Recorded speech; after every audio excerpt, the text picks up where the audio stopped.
ঝিনাইদহ ৪ আসনের সংসদ সদস্য আনোয়ারুল আজিম আনার হত্যা মামলার চার্জশিটে মৃত্যুর কারণ জানাতে পারেনি কলকাতা সিআইডি। গত শনিবার উত্তর ২৪ পরগনা জেলার বারাসাত আদালতে প্রায় ১২০০ পাতার চার্জশিট জমা দেওয়া হয়েছে।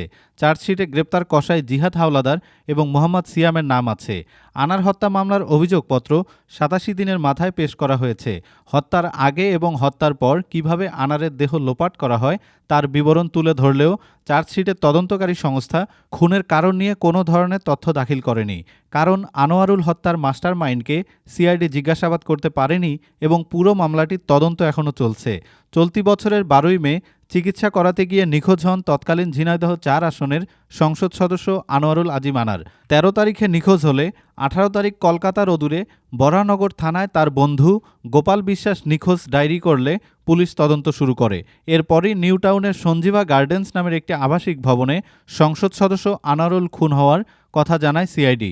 খুন হওয়ার দাবি করা হলেও আনোয়ারুলের দেহ পায়নি তদন্তকারীরা।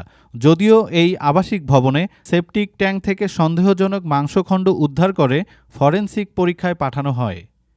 ডেস্ক রিপোর্ট, আজ বার্তা।